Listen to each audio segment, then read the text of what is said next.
प्यारे दर्शकों, अज की वीडियो दे विच मैं तुहाडे वास्ते छाती दे रोगां दे वास्ते एक हर्बल फार्मूला लैके आया हाँ, जिसका इस्तेमाल करन दे नाल छाती दे विच पैदा होने वाले रोग जिवें खांसी, चाहे किन्नी भी पुरानी क्यों ना होवे, नज़ला, जुकाम, छिक्का, छाती दे विच बलगम दा जमना, छाती दे विच जगड़न महसूस होना, छाती दे विच कंजैशन दा महसूस होना, छाती दे विचों आवाज़ दा आउणा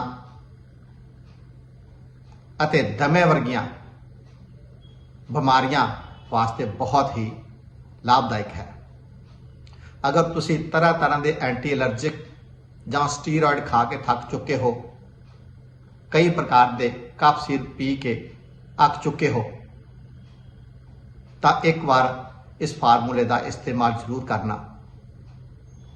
पहली बार खान तो बाद ही तुसी असर खुद महसूस करोगे।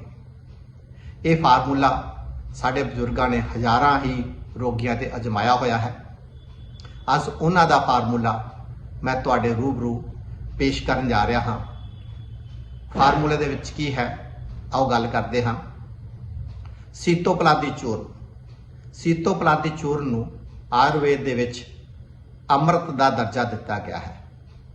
इसका इस्तेमाल करन दे नाल पुरानी तो पुरानी खांसी, नज़ला, जुकाम, छिक्का, टीबी, पसलियां दे विच दर्द दा होना, हत्थां पैरां दे विचों सेक निकलना, बुखार होना अते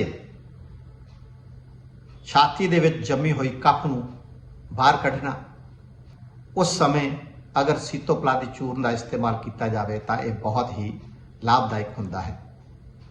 सर्दियों के सर्दी कारण या ठंडे पानी के नाल नहाउण दे नाल खांसी, नज़ला, जुकाम, छिक्का अक्सर ही पैदा हो जांदियां हन। उन्हां वास्ते बहुत ही वधिया है। इसनूं तुसीं खुद घर दे विच बना सकते हो। उस दे विच किहड़ियां-किहड़ियां वस्तुआं पैंदियां हैं, आओ तुहानूं दसदे हां। नंबर 1, दालचीनी 10 ग्राम, छोटी इलाची दे बीज 20 ग्राम, मगा 40 ग्राम, बंसलोचन 80 ग्राम अते धागे वाली मिश्री 160 ग्राम। ये सारियां वस्तुआं नूं तुसीं पंसारी कोलों लिया के मिक्सी दे विच ग्राइंड करके मिक्स करके इसका इस्तेमाल कर सकते हो। अगर तुसीं घर नहीं बनाना चाहते तो ये आयुर्वेदिक मैडिकल स्टोर तो आसानी नाल मिल जाएगी। इस दे नाल तुसीं होर की लेना है, च्यवनप्राश।